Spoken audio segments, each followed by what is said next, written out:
आता घेऊयात राजकीय बातम्यांचा वेगवान आढावा।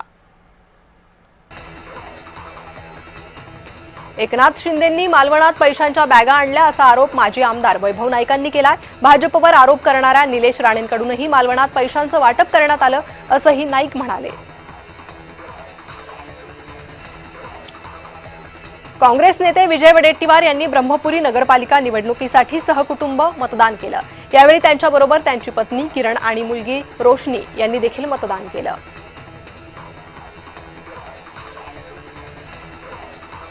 त्र्यंबकेश्वरच्या आनंद आखाड्यातील मतदान केंद्रावर गोंधळ झाला। 10 ते 15 मिनिट ईव्हीएम मशीन बंद होतं, त्यामुळे गोंधळ झाला। उमेदवारांचे प्रतिनिधी आणि निवडणूक कर्मचाऱ्यांमध्ये बाचाबाची झाली।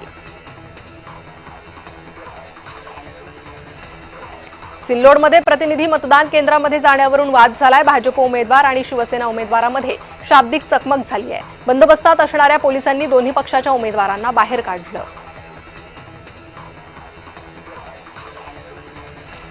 ईव्हीएम मशीन बंद पडल्यानं मंत्री भरत गोगावलेंनी नाराजी व्यक्त केली। रायगडच्या नगरपालिका निवडणुकीमध्ये प्रभाग क्रमांक 2 मध्ये 4 वेळा मशीन बंद पडलं। भरत गोगावलेंनी मतदारांना वेळ वाढवून देण्याची मागणी केली आहे।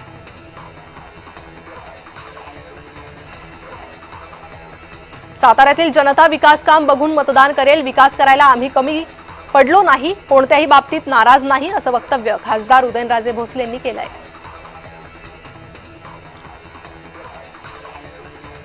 येवला नगरपालिका निवडणुकीची मतदान प्रक्रिया पार पडत असून भुजबळ कुटुंबानं मतदानाचा हक्क बजावलाय। समीर भुजबळ, पंकज भुजबळ यांनी कुटुंबियांसमवेत येवला येथे मतदान केलं। अकोटमध्ये भाजपकडून पैसे वाटप होत असल्याचा आरोप विरोधकांनी केलाय। उर्दू शाळा मतदान केंद्राबाहेर हा प्रकार घडल्याचं बोललं जातंय। पैसे वाटपाच्या संशयावरून भाजप आणि इतर उमेदवारांच्या कार्यकर्त्यांमध्ये वाद झाला। पोलिसांनी हस्तक्षेप करत वाद थांबवला आणि एकाला ताब्यात घेतलं। साताराच्या म्हसवड नगरपालिकेच्या निवडणुकीच्या पार्श्वभूमीवर गाडी तपासल्याच्या कारणातून भाजपचे कार्यकर्ते आणि पवार गटातील कार्यकर्ते भिडले। मंत्री जयकुमार गोरे यांच्या कार्यकर्त्यांकडून डॉक्टर सौरभ सावंत यांना धक्काबुक्की झाल्याचा आरोप करण्यात येतोय।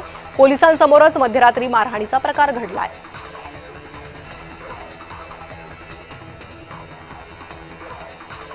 अहिल्यानगरच्या जामखेडच्या नगरपरिषद निवडणुकीकडे राज्याचं लक्ष लागलंय। विधान परिषदेचे सभापती राम शिंदे आणि आमदार रोहित पवारांची प्रतिष्ठा या ठिकाणी पणाला लागली आहे। दरम्यान माझ्या मतदारसंघात भाजपनं गुंड प्रवृत्तीच्या लोकांना उमेदवारी दिली असं रोहित पवारांनी म्हटलं।